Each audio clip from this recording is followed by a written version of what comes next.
Nos preparamos para recibir la palabra predicada en esta mañana y tengamos unos momentos de oración. Señor y Padre nuestro, permite que tu Espíritu Santo se mueva en nuestros corazones, en nuestro ser, y que nos haga sensibles, Señor, a la palabra leída y predicada en esta mañana. Te pedimos que se traduzca esa palabra en amor, en servicio, y que seamos de bendición para otras personas, Señor. Y te pedimos que estés con nuestro pastor, que le ilumines y le guíes en la exposición de la misma. En el nombre de tu Hijo, amén.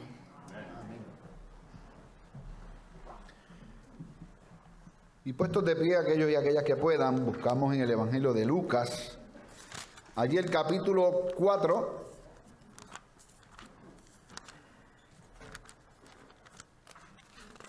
los versículos del 14 al 21.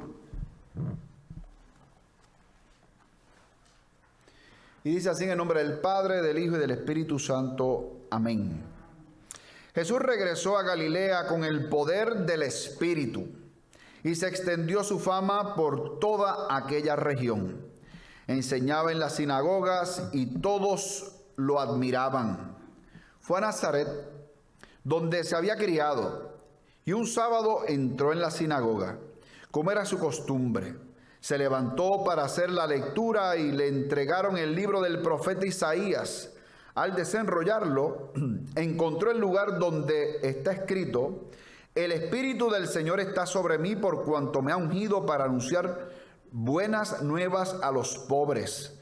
Me ha enviado a proclamar libertad a los cautivos y dar vista a los ciegos, a poner en libertad a los oprimidos, a pregonar el año del favor del Señor. Luego enrolló el libro, se lo devolvió al ayudante y se sentó. Todos los que estaban en la sinagoga lo miraban detenidamente, y él comenzó a hablarles: Hoy se cumple esta escritura en presencia de ustedes. Esto es palabra de Dios. Amén. Tomamos asiento.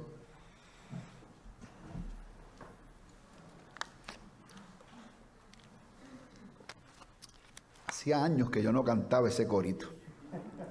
Y por un día de frío, ¿verdad? Para entrar en calor, está bien.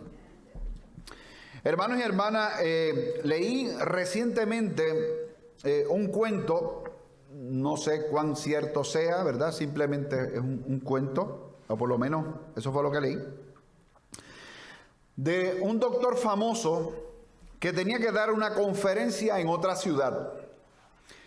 Él perdió el avión, por lo que llegó a esa ciudad donde tenía que dar la conferencia, llegó de noche. Tomó el carro que rentó y de camino había mucha lluvia, ya estaba oscuro, por lo tanto se perdió. Llegó a casa de una mujer, ella le dio albergue esa noche y mientras le servía una taza de té caliente, conversaron. Ella le dijo de su hija enferma, le mencionó que la hija tenía un cáncer raro, pero que dado la pobreza no podía llevar a la hija a operar. Junto a eso le dijo que ella tenía una fe tan y tan grande de que ella sabía que Dios sanaría a su hija y que estaba segura de que un milagro iba a ocurrir. El doctor, muy racional al fin, se burló de su fe y dudó mucho. La madre le dijo además que existía un solo doctor que hacía la cirugía y que éste estaba lejos, pero que ella tenía fe en que Dios lo resolvería. Ella le dijo que creía que Dios lo haría y que el doctor la podía ayudar. Y ella le dijo que ese doctor se llamaba Mark. Y Mark era el nombre del doctor que llegó hasta su casa. El doctor era aquel conferencista que se había perdido y llegó hasta la casa de esa mujer. Les traigo esto porque a fin de cuentas los caminos de Dios son especiales. Bien, Un olvido te puede salvar la vida. ¿Cuántas historias no escuchamos cuando sucedió lo de las Torres Gemelas? Alguien que perdió el tren, una persona que se despertó tarde ese día. ¿Cuántas cosas pueden suceder porque los caminos del Señor son así? Dios es quien siempre dirige o debe dirigir todos nuestros asuntos, todas nuestras decisiones deben de estar siempre en las manos del Señor. Usted y yo no debemos tomar decisión alguna sin antes presentarle al Señor nuestra agenda. Lucas, el mismo que nos ha dicho y que le he mencionado los domingos pasados, que Lucas tiene en su evangelio un énfasis, en Lucas y en el libro de los Hechos, tiene un énfasis particular en el tema del Espíritu. Si usted observó, hoy nos dice que Jesús regresa en el Espíritu a Galilea. Este es el mismo Espíritu que desciende sobre Jesús en el bautismo. Este es el mismo Espíritu que ya les mencioné, que se le revela a Simeón, a María. Lucas es el Evangelio del Espíritu. Y Jesús es dirigido por los caminos que el Padre le ha trazado, el Padre le ha preparado. Dice el texto que llegó a Galilea. O sea, su familia se había mudado a Capernaum, que era otra ciudad, y allí creció. Pero Jesús nació, se formó en los años primarios en Nazaret. Nazaret era un pueblito pequeño, que algunos creen que no pasaba de unas 400 personas. Y Jesús entonces va a Nazaret. Primero dice que en Galilea lo reciben de maravilla. La gente se sorprende, pero va a Nazaret. Como buen judío, va el sábado a la sinagoga. Allí lee el rollo y predica. Y el texto que Jesús lee es Isaías 61, los versículos 1 y 2. Eso es lo que lee. La gente se queda mirándolo detenidamente, están sorprendidos. Usted sabe que cuando uno regresa al lugar que vio crecer a uno salió pero los otros se quedaron, la gente se sorprende. Y alguno que otro te puede decir, oye, pero que mucho sabe este muchacho ahora. Le hizo bien irse a la ciudad. Que mucho ha crecido. Ya ni se parece. O alguno otro que te puede decir, ahora sí que se parece al Padre. Idéntico. El mismo Padre. Una copia exacta. Así que en Nazaret la gente se sorprendía, evidentemente, porque este muchachito corrió por aquí, por las calles. Pero se sorprendían por lo que sabía, por lo que el maestro decía, por lo que compartía. Él simplemente dice que él es el cumplimiento de lo que allí se leyó. Claro, lo que va a pasar después, si usted lee esta noche y quiere adelantarse, es otra cosa. Pero hoy nos quedamos con que el pueblo está sorprendido. Y, amada iglesia, en nuestra jornada cristiana, en nuestra vida espiritual, debemos entender varias cosas, y yo creo que hoy a mí me interesa detenerme en 3 asuntos que creo que son importantes para la fe, vistos desde el texto que hemos leído. Hay 3 temas, 3 elementos importantes desde lo que hemos leído para la fe tuya y para la fe mía. El primero de ellos es que siempre tú y yo debemos ser dirigidos por el Espíritu. Tenemos que estar entonces con esa noción clara en nuestra mente de quien dirige nuestra vida es el Espíritu de Dios. Como podemos observar, el Espíritu es quien lleva a Jesús a Galilea. ¿Qué pasa en Galilea? Oiga, allí hubo aceptación, allí hubo admiración. Sin embargo, entre su gente de Nazaret, que según algunos, ¿verdad?, no pasaba un pueblo, era un pueblito pequeño, 400 como mucho. Nos dice Lucas que la gente estaba sorprendida, lo miraban detenidamente, pero sabemos que no hubo buena aceptación. Lo que deseo plantearles es que muchas veces el Espíritu nos va a llevar a lugares donde nos van a recibir, donde nos van a aplaudir, y el Espíritu también nos ha de llevar a lugares donde nos van a ignorar, nos van a subestimar y nos van hasta correr. ¿Y quién es el que nos lleva? El Espíritu.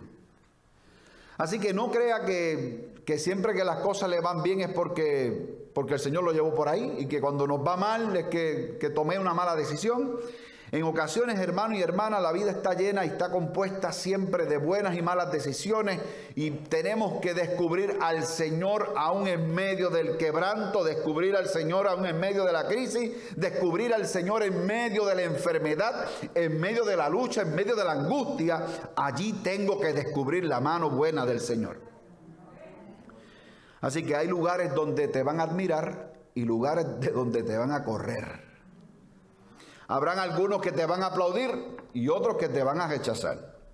Hoy lo importante es que usted y yo entendamos que por encima de la respuesta de la gente está el favor y la gracia de Dios. Que por encima de cómo te reciban, lo importante no es cómo te reciben, lo importante es que tú estés en el plan del Señor. Así que lo importante es que somos dirigidos por Dios. Debemos entender que tu vida y la mía son del Señor. Y como Jesús fue guiado, nosotros y nosotras también seremos guiados a donde Él nos lleve. Sea que te aplaudan o que te miren por encima del hombro con indiferencia, lo importante es hacer lo que el Señor quiere que nosotros hagamos. Amén. Lo segundo, que yo creo que es importante para la fe en el día de hoy, es que como cristianos entendamos la importancia de la vida cultica. Mire, Jesús como siempre iba a la sinagoga. Dice el texto que iba a la sinagoga. No es que de vez en cuando iba, era que tenía la costumbre de... que vivía, lo practicaba, creció en la sinagoga, se alimentaba de la Escritura, visitaba la casa de Dios, adoraba. Si ese Jesús, Dios mismo, encarnado, humanado, y va a la casa de Dios y adora, ¿qué de nosotros? Que buscamos cualquier excusa para no llegar a la iglesia. Ay, que está frío, pastor. Pues póngase un abrigo. Ay, que está lloviendo. Pero usted no es cristiano de papel. ¿Ve? Así que, oiga hermano, Jesús continuamente lo vemos en la sinagoga. Lo vemos allí alimentándose junto con los demás, compartiendo la palabra. Y miren, en esa época dice, es que el culto es aburrido. Pues claro, porque esto no es el cine. Aquí no hay popcorn. ¿Ve? Ni es una puesta en escena de una obra de teatro, ni yo me he visto de payaso. Así que en esa época, si usted cree que está aburrido, en esa época ni se cantaba. Usted no iba a cantar allí. Dos partes tenía la experiencia religiosa en ese contexto: oración y lectura y explicación de lo que se leyó. Y se acabó. Hoy no. Hoy, ¿qué cosas no hacemos en la experiencia del culto?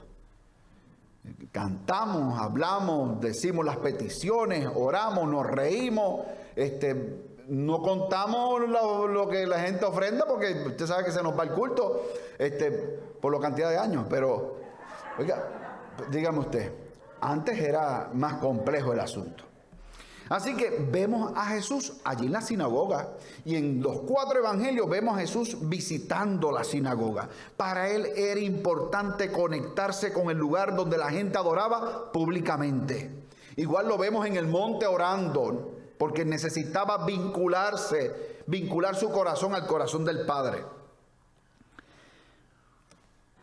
O sea que a uno, me parece a mí, le hace bien ir a la iglesia. A uno le hace bien conectarse con la comunidad de fieles, con los hermanos y con las hermanas. Oiga, a los niños y a las niñas le hace bien crecer en el contexto de la iglesia. Forma ciudadanos de bien. Se le impregna en el corazón de los niños y de las niñas el temor del Señor, a ser buenos ciudadanos, buenos cristianos, a que vivan para el amor y por el amor. Entonces, pero si no lo enseñamos, pues no van a venir. Y en cuanto tengan una edad un poquito ya, ¿verdad?, que estén levantando vuelo, van a empezar a decir, ay no, yo no voy para allá, porque a mí no me gusta. Pues no es porque te guste, es porque tienes, es porque te hace bien, porque si es por gusto tampoco irías a la escuela. Pero por ley tiene que ir.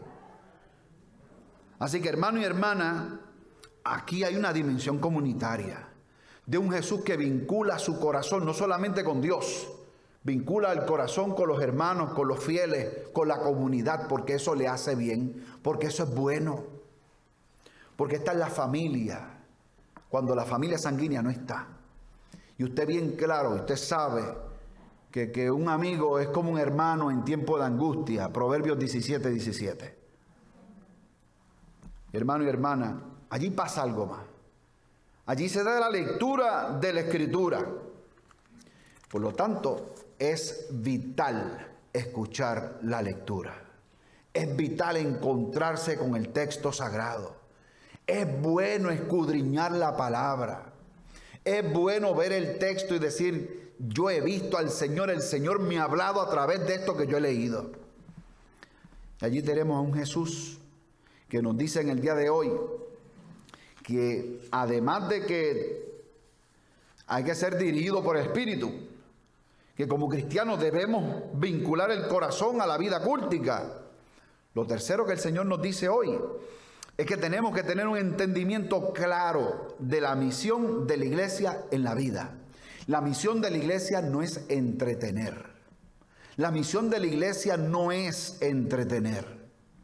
No es para que se sienta bien la gente. No es para que se sientan bien. Es que el texto en ocasiones nos incomoda.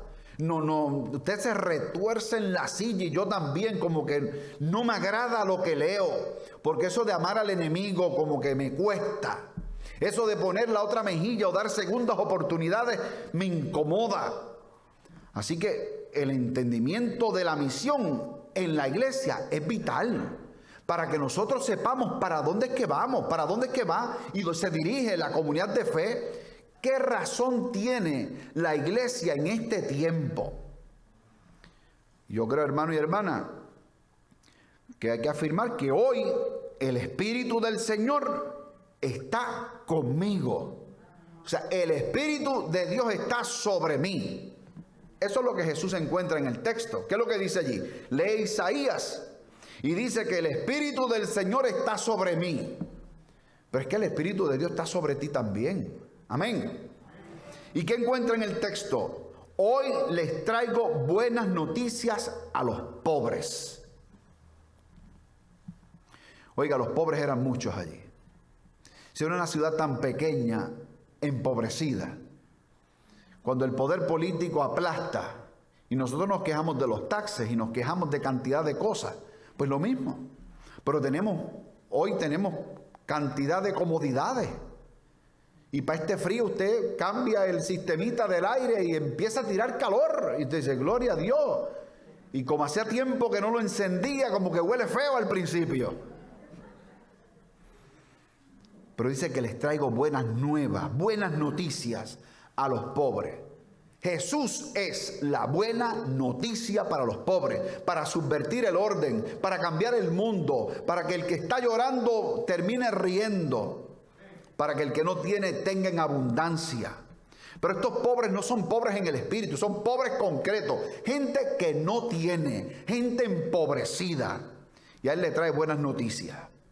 Dice también que él viene a proclamar libertad a los cautivos y la recuperación de la vista para los ciegos.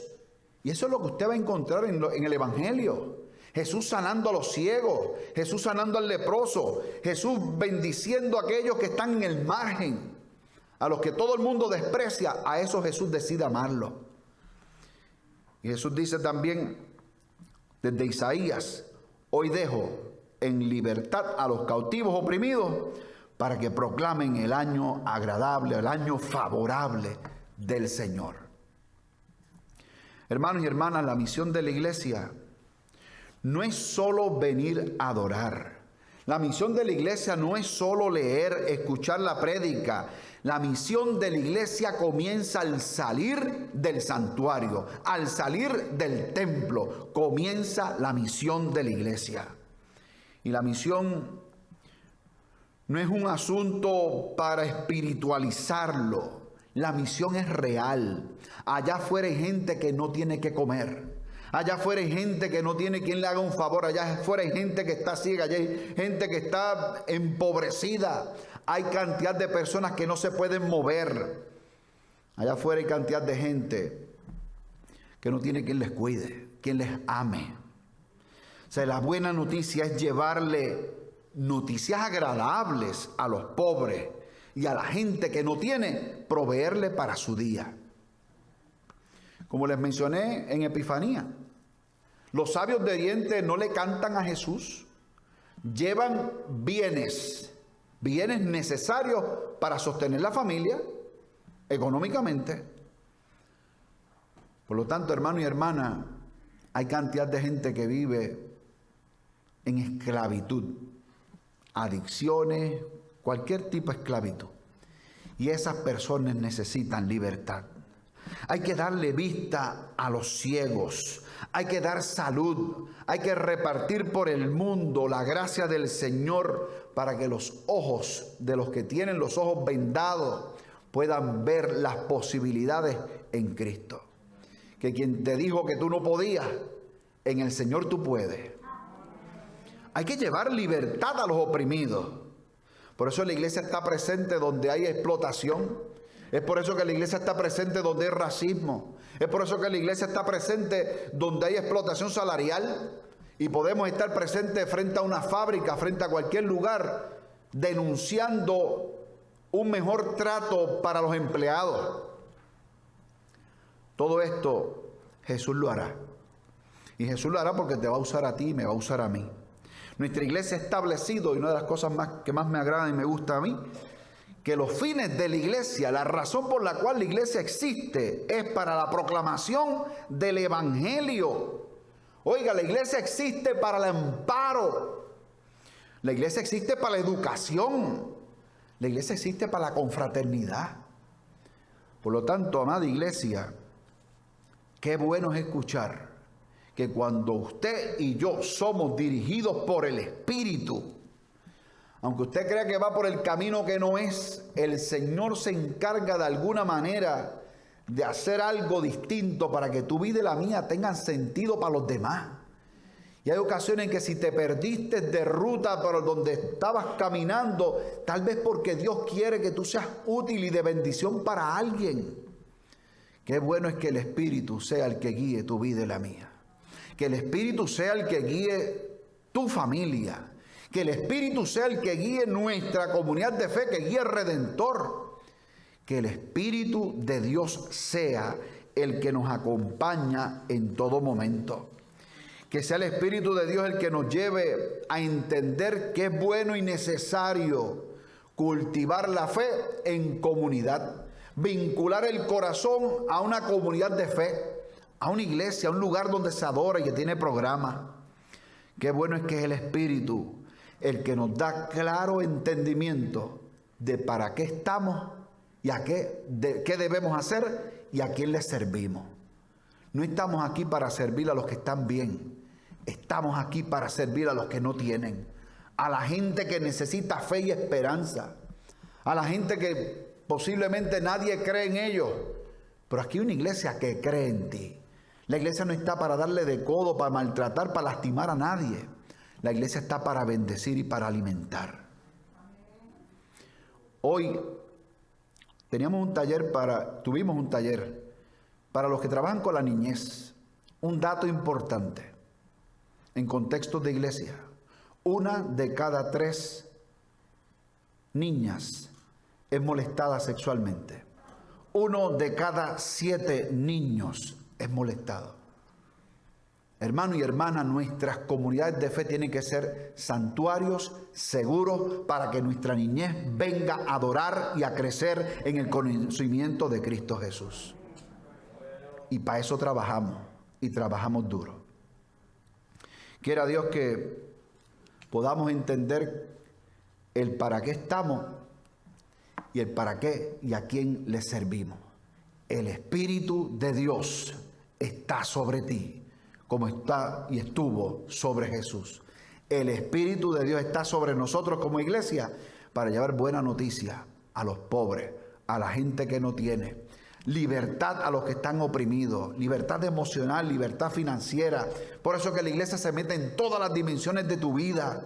Y es por eso que podemos decir, gloria sea el nombre de Dios, porque su Espíritu está con nosotros. Amén.